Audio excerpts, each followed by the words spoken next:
Just say something very quickly about myself. I think I have a somewhat unusual background in that I come from a Muslim background, born and raised, was a practicing Sufi for many, many years, and actually a student of the person I'm going to be looking at, Seyyed Hossein Nasr, until last year when I had a conversion experience. I was attending a Methodist church. I took communion and experienced what I understand to be Christ, and I was subsequently baptized in the Orthodox Church last Christmas Eve by Father John McGuckin, who was a professor here for 20 years.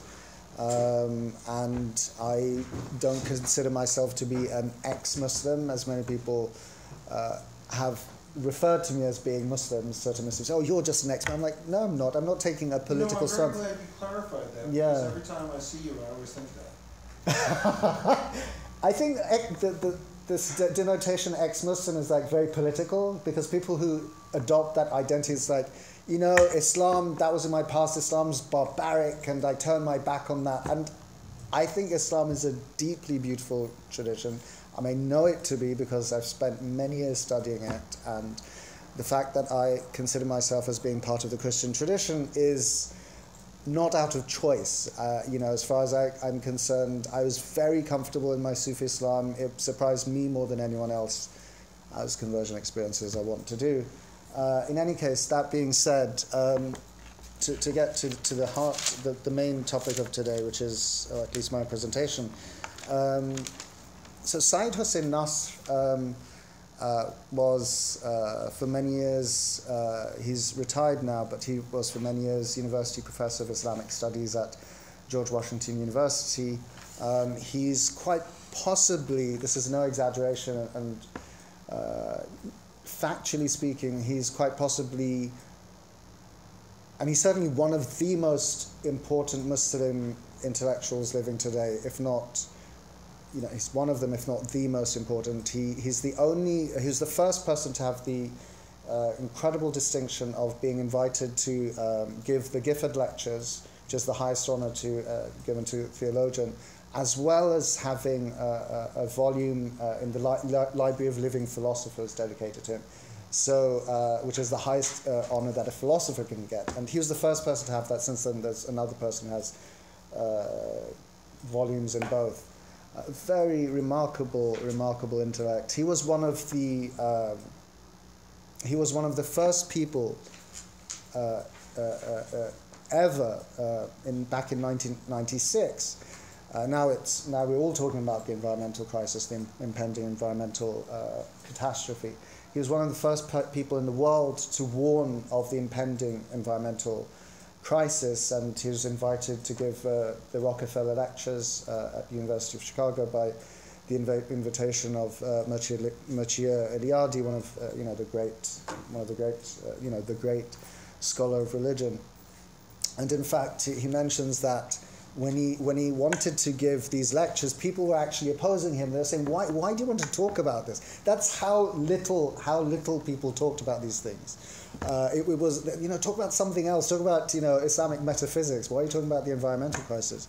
But he's always been someone who, way ahead of his time. Just a really remarkable intellect. I'm no longer his disciple. I mean, that's another story. But one could say, "Oh, you're just biased. He's your teacher, etc." But I actually got kicked out of the Sufi order after my conversion. So that's just to add another layer to the story, that one could just say, "Oh, you're biased," and we're all biased, of course, it's consciously or unconsciously. What Dr. Nasr talks about, and these are principles that Father Eutychus will recognize, and many of you will recognize in your own traditional understandings of the different religions that you belong to, that the microcosm, that our inner world, our inner reality is inseparable from the macrocosm, that everything we see outside of ourselves is nothing but a reflection of our inner realities, that if we see good, then praise God according to a Quranic verse, and if we see other than good, then according to the Quranic verse again, that we only have ourselves to blame. So as far as the environmental crisis is concerned, we certainly have ourselves to blame. Dr. Nasr has been talking about this for decades, and his position is what he sometimes calls not just a deep ecology, but a deep ecology.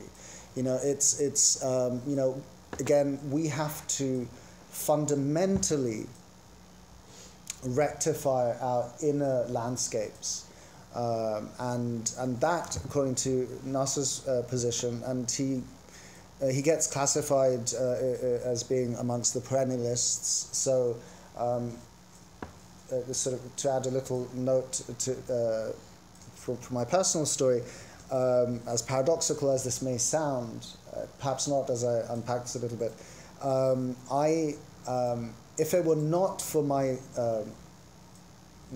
sort of discipleship under Dr. Nasr and his particular understanding of Sufism and his particular understanding of what he calls the transcendent unity of religions, based on his own teacher, Frithjof Schuon, whom I mentioned, who wrote this book, The Transcendent Unity of Religions. If it were not for that understanding, I would not be Christian today, actually. So they propound Schuon and Nasr and people of that school. So they argue in a very sophisticated manner, using deep sort of metaphysical arguments, that the different religious traditions, while outwardly being different, clearly, inwardly, as we traverse the spiritual path or paths of the respective traditions, we come to realize the same reality, which we have a taste of the absolute, which ultimately, according to Schuonian language, is is not limited by the specific tradition that through which we come to know the absolute.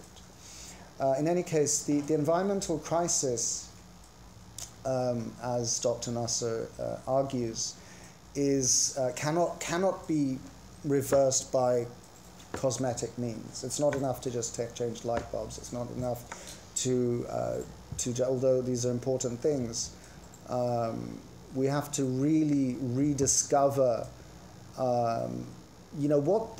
how people lived for millennia. It's not accidental that the environmental crisis that we all now recognize as being, an impending catastrophe, has come about in a very short period of time. We've managed to, when I say we, it's really those of us who are part of this industrialized world, because people in Bangladesh, my parents originally come from Bangladesh, I was born and raised in England.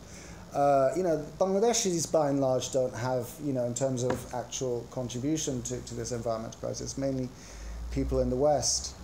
So it's a recent phenomenon.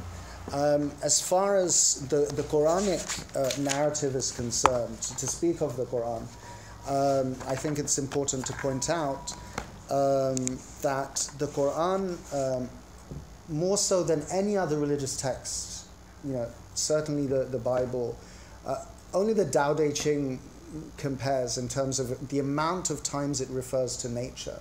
It's everywhere. God swears by nature. God refers to the sun and the moon. God says, look to the heavens, and know and come to realization that God am true. That all of creation is all of creation hymns God's praise, and all of creation is a very potent and profound symbol of the divine.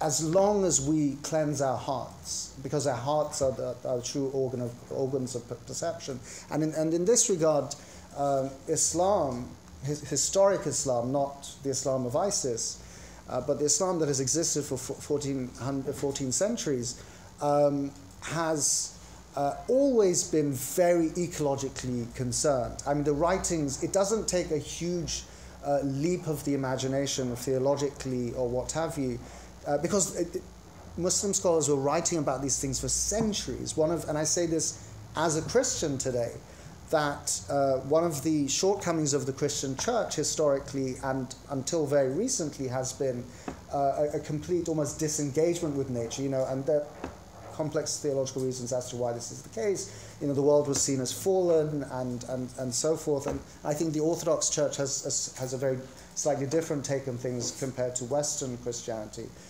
which some of us may be aware of. But in the Islamic context,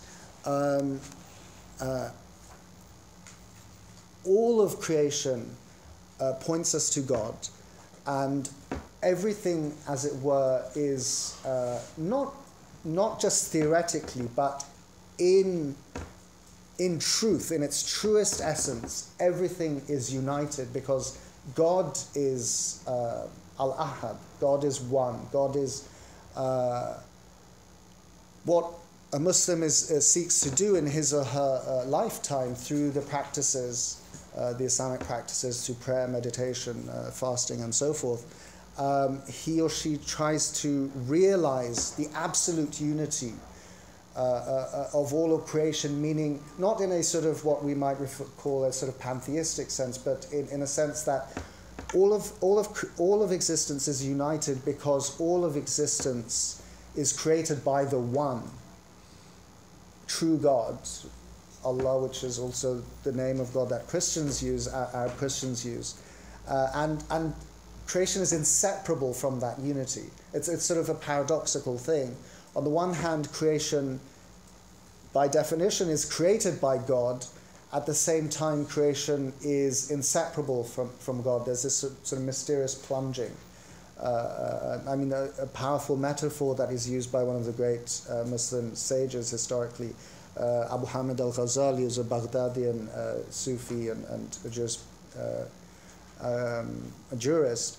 He said that all of creation has one face turned to the rest of creation and another face turned towards God. So we all have this, whether according to this understanding, we all have this whether we realize it or not. The role of humanity from a Quranic perspective is to not just realize this for oneself, but to actually embody this truth. So the word that Dr. Nasr likes to use is pontifical man. It's like a heavy sort of word. Pontiff, sort of, it's like a bridge builder, the bridge between heaven and earth. And the word caliph, which friends from ISIS like to use, and caliphate. I mean, I would certainly contend, and I don't think I'd be the only person contending this point, that the emphasis on establishing a caliphate that people like ISIS and so forth go on about is really a kind of distortion of the Quranic emphasis on realizing our caliphal nature in the world, that each and every one of us is a pontiff of God, that we are a bridge between heaven and earth, and we have to stand aright for the truth, and there's one of the stories in the Quran, which is quite famous, of when God created Adam, and this is before Adam had a sex. Adam was because Adam's maleness comes in relation to Eve. So before Eve was created, he was just he's referred to as in this sort of older language like primordial man, or the primordial human being. So he's Adam is neither male or female in this context. So the primordial human being has, in this Quranic discussion, contains with himself or herself all of God's divine attributes. God says in the Quran that I taught him the names of all things, which is slightly different from the biblical narrative where Adam names the things. But in the Quranic narrative, God taught Adam the names of all things, and there's sort of metaphysical, interpretations that we can make of this, which one of which would be to say that Adam, or the primordial human being, which we all are potentially, we all have that reality within us. It's a case of realizing that supreme reality. By virtue of being primordial human beings, we can see the true essence of all things. That things aren't just physical things. They have deeper meanings.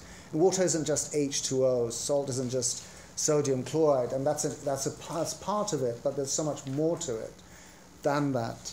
And what Muslims historically sought to do is to, in their lived practice, is to realize again the fundamental unity of life and of all things.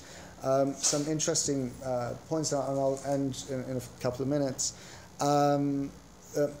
Muslim civilization, Muslims were the first people historically, Dr. Nasr mentions this, to establish hospitals for animals. The Prophet forbade not just the killing of women and children, but the killing of animals, especially in what's called the Haram, the sacred precinct around Mecca and Medina, which, according to Dr. Nasr, is really should be seen as, in modern terms, like how we have nature preserves, where it's illegal to kill or hunt and things like that. Those things are changing now, of course. And the Mecca and Medina of the Prophet's days, it's completely gone, of course.